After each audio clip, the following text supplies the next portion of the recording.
Selamat malam. Assalamualaikum warahmatullahi wabarakatuh. Salam sejahtera buat kita semuanya. Om Swastiastu, Namo Buddhaya, salam kebajikan, Rahayu. Eh, Rekan-rekan sekalian dari sesama alumni Universitas Airlangga, pada malam hari ini senang rasanya kita bisa berkumpul, bertemu. Perkenalkan terlebih dahulu, saya Didik Sasono Setiadi. Saya adalah ketua eh, alumni untuk Fakultas Hukum Jabodetabek, dan kebetulan alumni Fakultas Hukum Jabodetabek juga memiliki satu organisasi, satu lembaga yang kita namai dengan ALGI, yaitu Airlangga Law and Governance Institute. Lembaga ini relatif memang baru berdiri, namun lembaga ini kita harapkan juga akan bisa menjadi lembaga yang bisa untuk mengembangkan kegiatan-kegiatan alumni dan bisa berkontribusi untuk kemajuan alumni khususnya dan kemajuan universitas pada umumnya, serta juga lebih besar lagi kepada seluruh sivitas akademika.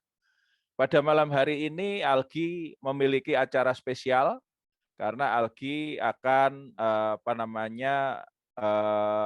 menampilkan sosok muda yang bisa menjadi panutan atau bisa menjadi teladan bagi adik-adik di kampus yang masih mahasiswa, ya.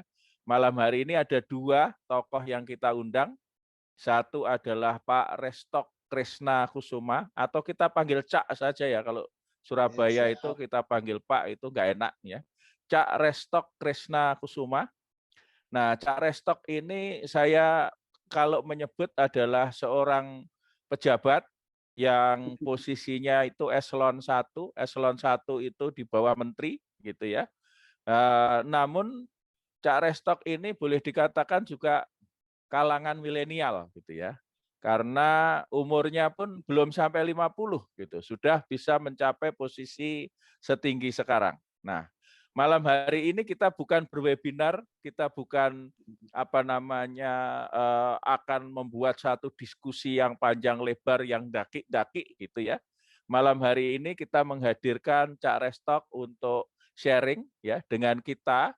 Nanti hanya akan ada pertanyaan yang simpel-simpel saja yang akan saya sampaikan kepada Cak Restok. Namun sebelum itu saya ingin menampilkan sedikit. Nah, mohon maaf Cak Restok kalau mungkin ini kurang lengkap karena ini juga saya unduh langsung dari medsos saja gitu ya. Nah, ini Cak Restok Kresna Kusuma memiliki latar belakang pendidikan sarjana hukum dari Universitas Airlangga dan meraih gelar S2 dari Universitas Indonesia. Nah, ini menarik gitu ya, karena biasanya sarjana hukum itu alergi dengan hitung-hitungan. Ya, nah ini Cak Restok ini justru sarjana hukum yang malah S2-nya mengambil sesuatu yang biasanya dihindari oleh para sarjana hukum, yaitu dengan mencapai gelar S2-nya justru di bidang akuntansi. Nah, Cak Restok memulai karirnya di pemerintahan dari tahun 99. Selama 20 tahun berkarir, pernah menduduki jabatan Kabid Kerjasama Ekonomi dan Pembiayaan Amerika di Kemenko Perekonomian tahun 2010. Kemudian Asisten Komisi Aparatur Sipil Negara tahun 2015. Direktur Akses Perbankan Badan Ekonomi Kreatif tahun 2016.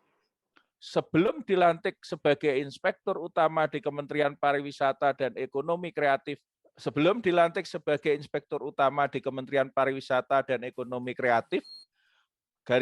Badan Pariwisata dan Ekonomi Kreatif tahun 2020, Cak Restok juga sempat menjadi sekretaris utama. Nah, ini kan juga sekretaris utama itu juga eselon 1 geser aja sekarang ke inspektur utama gitu ya. Selama menjabat sekretaris utama, beliau berhasil memperoleh opini wajar tanpa pengecualian dari BPK, dan selama 2 tahun berturut-turut dalam anggaran 2018 dan 2019. Nah, saya kira malam hari ini rasanya tamu kita itu bukan kaleng-kaleng ya, bukan sembarang. Nah, malam hari ini saya langsung menodong saja kepada Cak Restok ya. Judul kita adalah Erlangga to the next level. Bagaimana Erlangga menjadi masuk ke dalam level yang lebih tinggi. Nah, saya mau minta pertanyaan saya simpel saja Pak Cak Restok. Kira-kira ya di dalam pekerjaan, di dalam jabatan Cak Restok ini apa sih program-program yang bisa dimanfaatkan oleh Universitas Erlangga ataupun oleh alumni ataupun oleh mahasiswa? Silakan, monggo Cak Restok.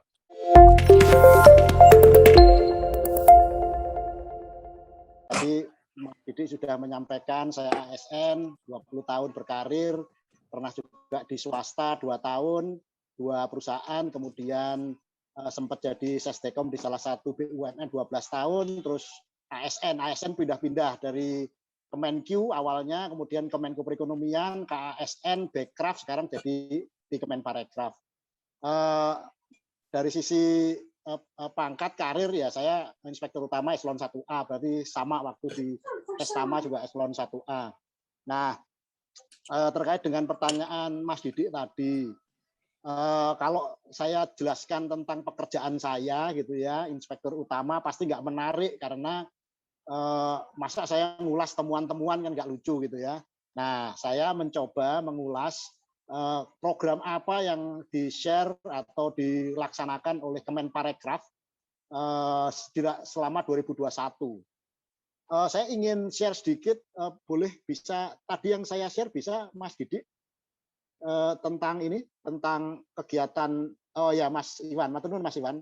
Ya, next slide. Nah, ini saya tertarik hari ini untuk sharing tentang kegiatan atau apa namanya program-program Kemenparekraf untuk support Erlangga roadmap to the next level. Saya memang support Mas Kadir ya untuk jadi apa namanya ketua IK Erlangga. Alasan saya sederhana, saya ingin ya mungkin karena solidarity sebagai ASN gitu ya satu, yang kedua ya kalau bisa apa namanya IK Erlangga ini tidak digeret-geret ke politik gitu. Saya mestinya kan apa namanya program ini bisa apa menjadi wadah IK ini menjadi wadah untuk alumni, untuk mahasiswa bisa meningkatkan value apa meningkatkan value editnya gitu ya, meningkatkan value-nya gitu ya.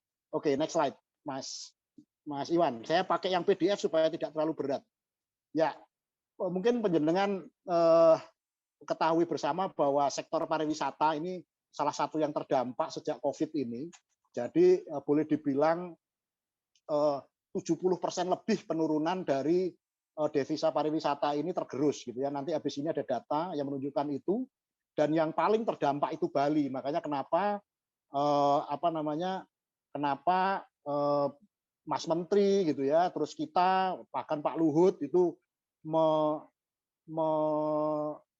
membuat program atau menyarankan, menghimbau untuk work from Bali gitu. Karena Bali itu dulu ketika sebelum pandemi itu 70% wisatawan mancanegara itu diperoleh dari sana. Jadi devisa negara itu 70% wisatanya itu didrive dari Bali.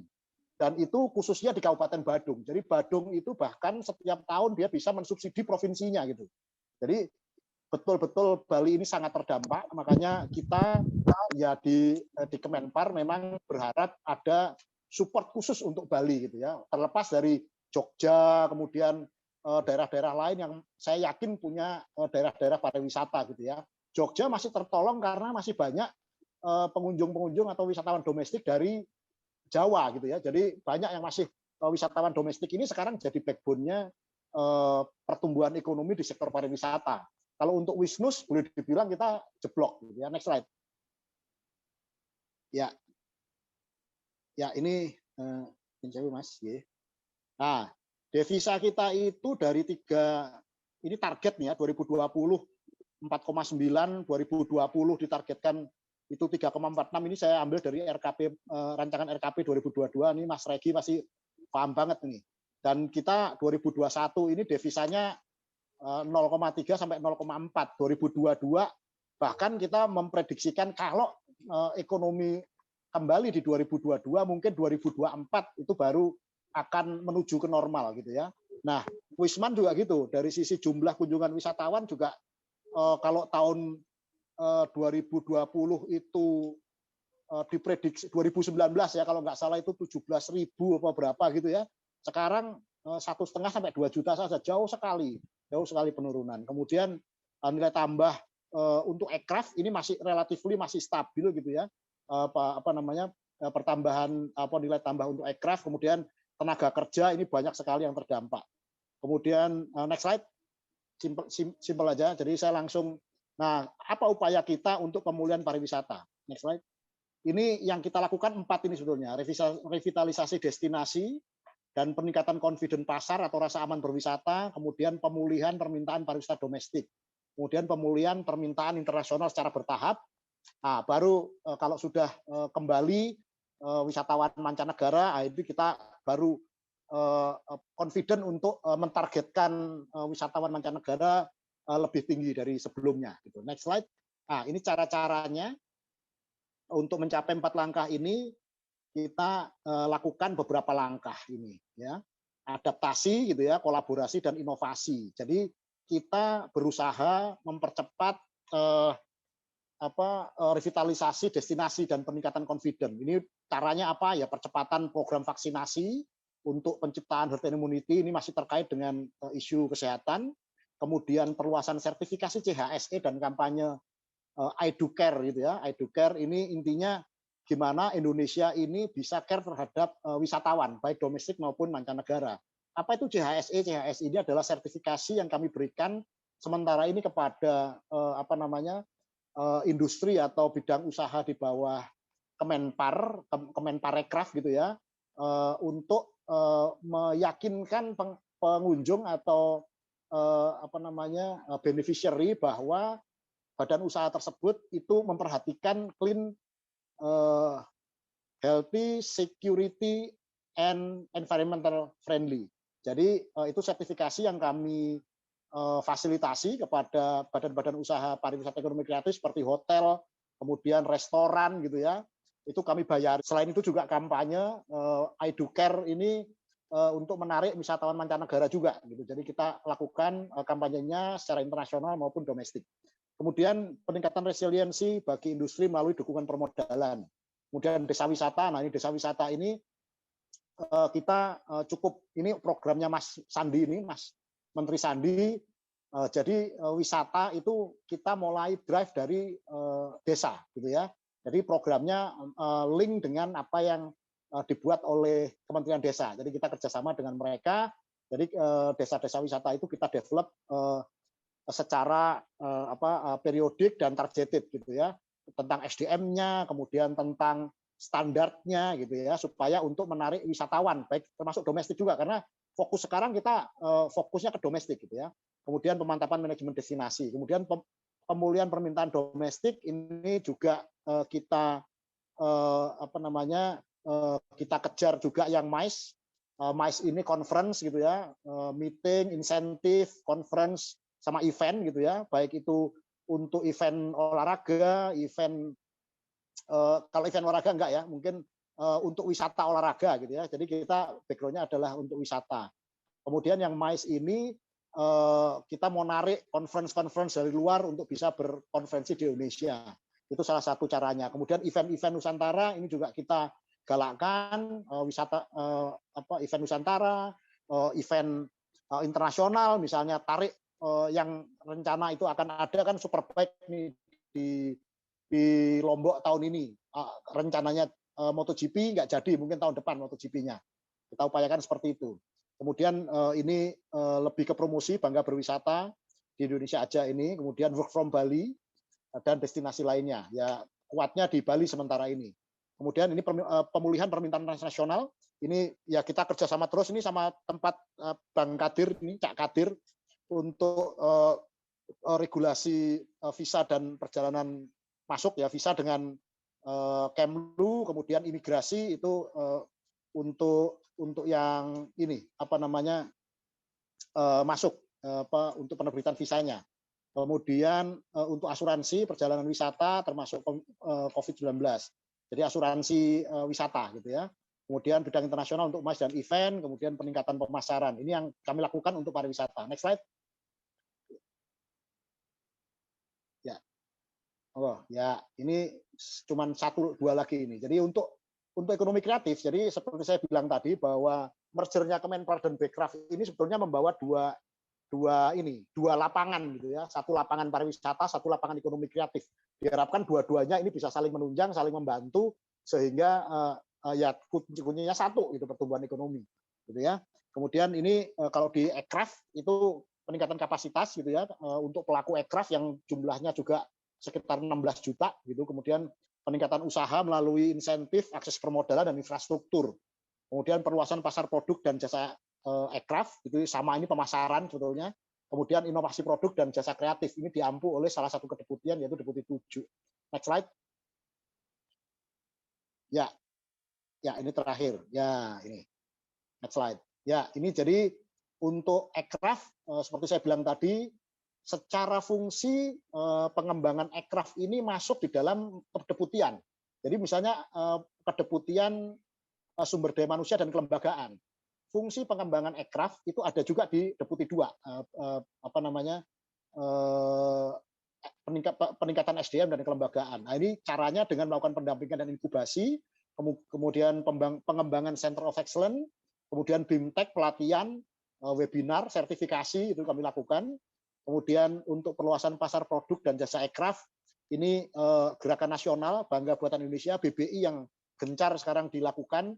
Kemudian untuk beli kreatif lokal, kemudian ada pemasaran produk Ekraf dan perlindungan komersialisasi kekayaan intelektual. Jadi untuk pemasarannya di 1 dan 2 ini gerakan nasional dan pemasaran produk Ekraf di dalam dan luar negeri.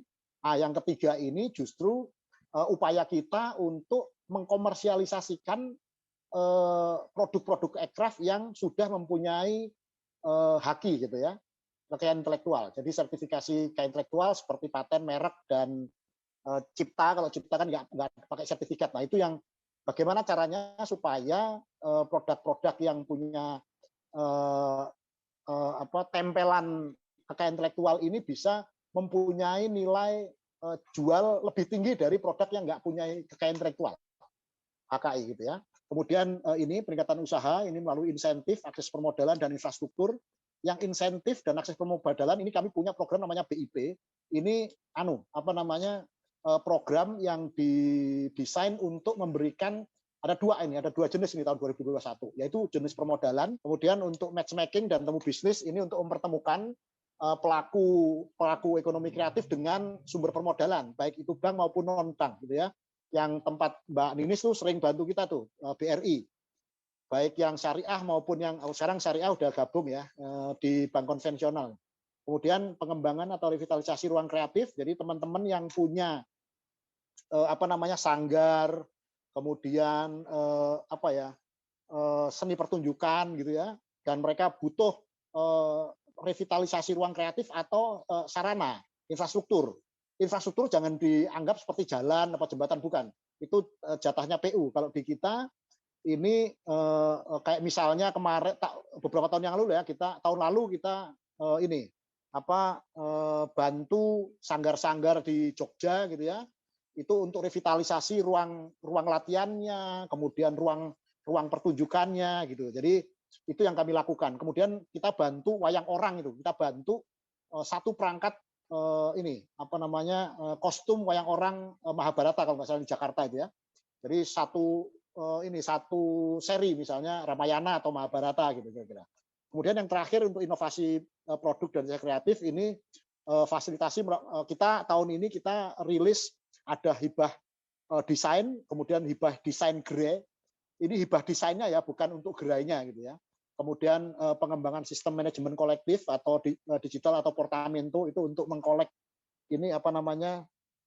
mengkolek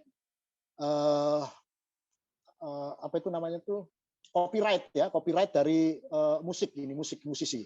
Kemudian ada transformasi digital pelaku aircraft dan kemudian apresiasi kreasi Indonesia. Jadi tahun ini kami sedang berjuang juga di luar program-program ini, kami sedang menyusun untuk menyerap anggaran PEN untuk hibah pariwisata. Itu diberikan kepada 95 kota di Indonesia yang memang dia ada PAD-nya dari pariwisata yang kemarin terdampak, diberikan kepada hotel dan restoran. Kita juga sedang mendesain hibah juga untuk film, PEN film. Jadi PEN dana PEN, kemudian kita juga lagi mendesain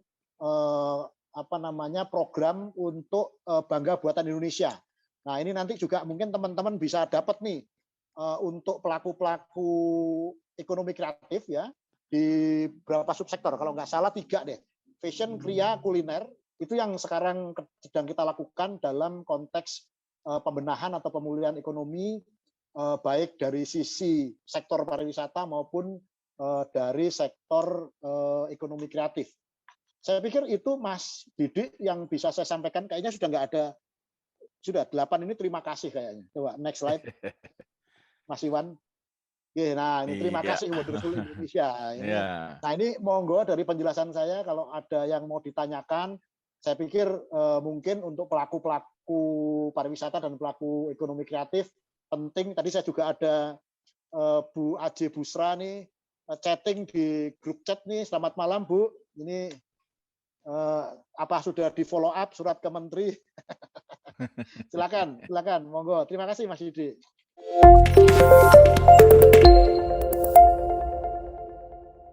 Ya, baik, luar biasa Cak Restok. Ya, ini bayangkan kalau kita memiliki alumni-alumni semacam Cak Restok ini makin banyak, bahwa kita cerita Erlangga to the next level itu bukan satu hal yang mimpi gitu ya. Erlangga to the next level itu real, itu ada gitu ya.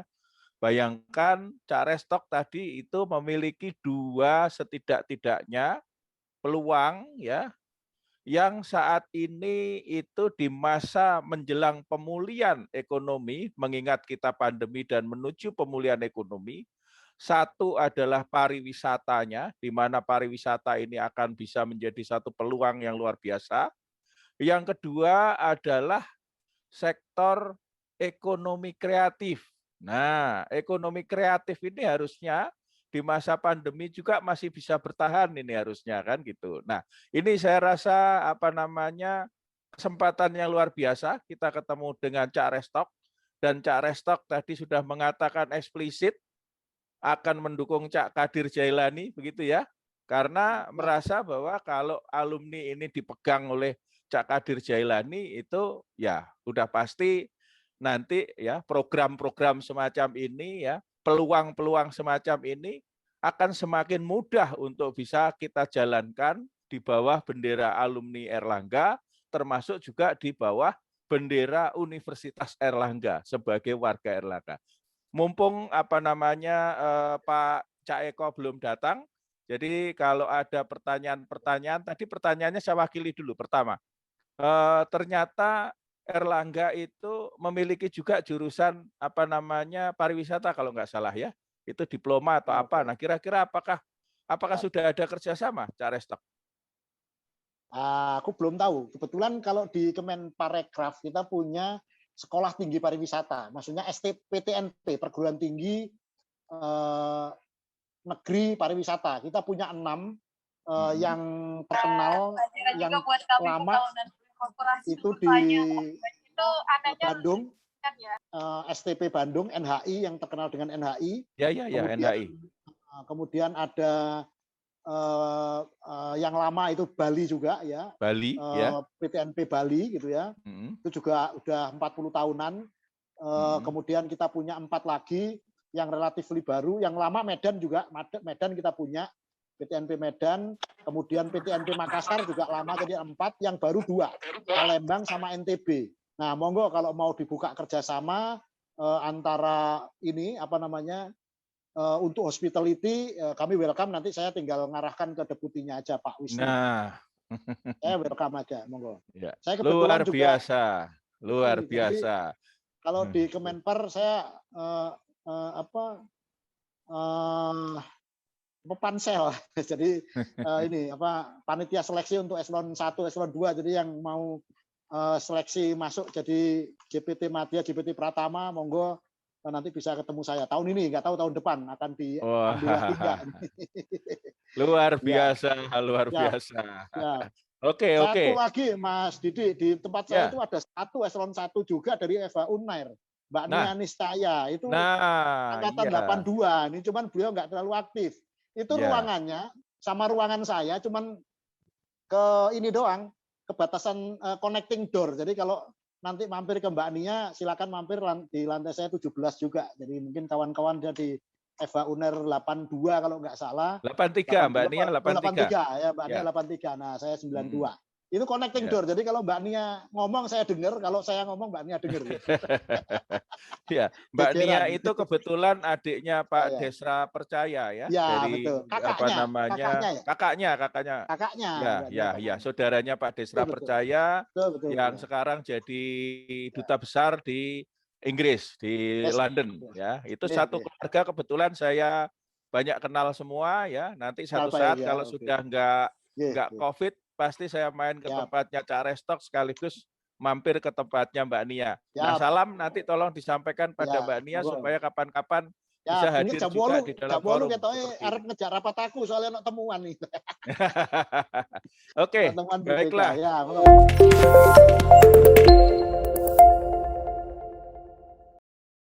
Oh, supaya Siap. saya nggak banyak yang ngomong, ini sudah ada yang angkat tangan ini Mbak Ninis kayaknya mau nanya sesuatu ya, Mbak Ninis. Monggo Mbak Ninis. Iya, selamat malam. Cak Nggih. Restok, iki adik Wah, kelasku Mbak nang Ninis. SMA. SMA 44 iki, iya iki. Dan juga juniornya Oke. di Niaga. Oh Ini iya. kan. Ya, saya cuman nggak lulus saja, gagal. Gagal yang akhirnya sukses. PPE. Ya, PPE Niaga. PPE. Ya, siap. Oke. Sebetulnya tadi juga udah ditanya Mas Didi terkait Yes. dengan apa namanya nanti yang bisa dikontribusikan Cak Restok dari Kemenparekraf kepada alma mater gitu. Jadi kan UNER juga punya ini ya D3 pariwisata. Jadi nanti mungkin teman-teman yang mahasiswa, adik-adik mahasiswa yang perlu ada apa namanya semacam kerjasama peningkatan skill atau apa gitu mungkin bisa dikerjasamakan. Kira-kira apa Mas Restok? Apalagi di masa pandemi ini ya? Ya, ini kan sementara juga masih perkuliahan juga masih off ya. Cuman menurut saya kalau mau ini aja dari institusinya aja dulu Mbak Ninis bisa nanti komunikasi dengan deputinya atau direkturnya yang membawai. Kalau gini, kalau di tempat kita PTNP itu di bawah Pusbang. Pusbang itu pusat pengembangan, dia ada di deputi, dia ada di Sesmen. Nanti kebetulan kosong nih. Dulu kemarin sebelumnya kebetulan anak buahku, cuman sekarang dia udah nggak di Pusbang. Jadi Pusbang kosong ini sekarang kita lagi seleksi terbuka untuk salah satunya direktur Pusbang atau kepala Pusbang. Nanti bisa aja saya linkkan dengan kepala Pusbang baru. Jadi nanti monggo kalau dari UNER pariwisata mungkin ada yang bisa kerjasamakan gitu ya. Apalagi kayak NHI kan kita ngerti lah kualifikasinya seperti apa gitu ya. Yang dekat itu Jawa atau di Bali, ke Bali juga cukup inilah cukup senior lah di mereka. Jadi mungkin dari matrikulasi perkuliahan, kurikulum gitu ya, itu bisa nanti kerjasama gitu. Atau mungkin pertukaran dosen bisa aja gitu. Monggo nanti saya bisa fasilitasi. Gitu Mbak Ninis. Terima kasih. Oke, siap. Terima kasih. Ya. Terima kasih. Ini teman-teman yang belum kenal, Mbak Ninis ini adalah salah satu alumni kita yang kebetulan juga menjadi salah satu orang kunci di BRI gitu ya. Jadi kalau rekan-rekan kita ada urusan-urusan dengan BRI yang levelnya level tinggi ya, next to the next level gitu, silahkan juga nanti berurusan dengan Mbak Ninis gitu ya. Nah ini selanjutnya bukan kartu ATM ketelen ya Mas? Tapi ya nggak apa-apa sih. Jangan sampai ATM ketelen aja telepon sama Mbak Ninis itu ya. Nggak apa-apa. Makasih Mas Didi. Oke, selanjutnya ada Cak Regi yang angkat tangan juga ingin menanyakan sesuatu. Cak Regi ini adalah pejabat BP ya, POM. Kepala Biro Hukumnya di BP POM. Nah, ini lagi menarik juga posisinya terkait dengan banyaknya urusan obat-obatan COVID. Silakan Cak Regi, monggo. Oh, itu Pak Eko sudah hadir tuh Pak Eko. Oh, Pak Eko udah hadir. Oh, ya nggak apa-apa, ayo nggak apa-apa. Oke, mungkin sebentar aja. Ini terima kasih Mas Restok, Mas Didi, dan teman-teman sekalian. Saya pakai handphone jadi nggak bisa lihat siapa aja, tapi ada Mas Pram juga. Salam sehat selalu buat teman-teman sekalian. Menarik yang disampaikan oleh Mas Restok terkait dengan pariwisata ya. Karena memang pariwisata itu salah satu prime mover untuk pertumbuhan ekonomi gitu kan. Kalau di RPJMN itu ada 3 sektor yang jadi prime mover, salah satunya kan pariwisata dan ekonomi kreatif. Nah, mungkin ini usulan aja nih Mas Restok supaya Erlangga itu juga bisa to the next level. Itu ada kolaborasi kerjasama, mungkin membangun pusat kajian pengembangan ekonomi kreatif dan pariwisata gitu. Jadi kolaborasi antara kampus dengan Kementerian Pariwisata. Nah, nanti banyak yang bisa dikaji kan, baik itu berupa kebijakan-kebijakan yang harus yang bisa diusulkan kepada kementerian ataupun aktivitas real ya di lapangan, asistensi pelaku-pelaku usaha pariwisata dan ekonomi kreatif yang ada di Jawa Timur. Jawa Timur kan itu nggak kalah hebatnya dengan Bali sebetulnya gitu kan. Tadi Cak Restok ngomong pembangunan pariwisata dari perdesaan.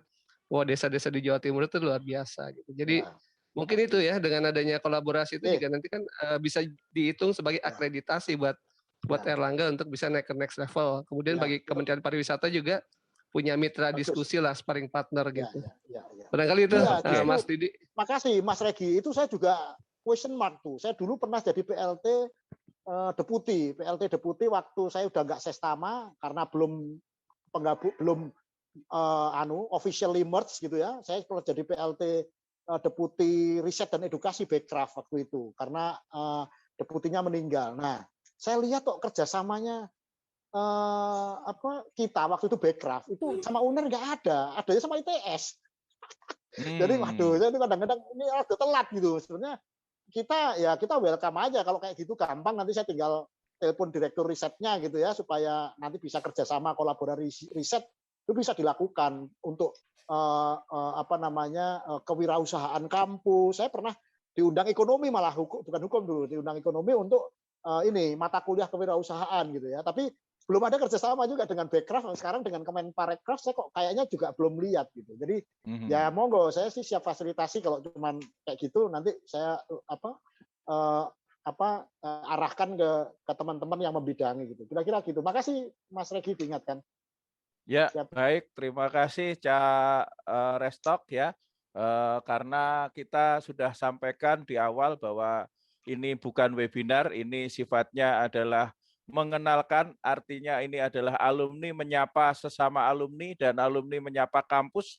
Mudah-mudahan kita sedikit-sedikit tapi bikin penasaran dan nanti bisa bikin tindak lanjutnya yang lebih konkret seperti apa, dan mudah-mudahan channel kita ya, mudah-mudahan kalau Cak Kadir bisa terpilih ya, ini akan semakin mudah jalur-jalur kita untuk merealisasikan dari apa yang kita inginkan.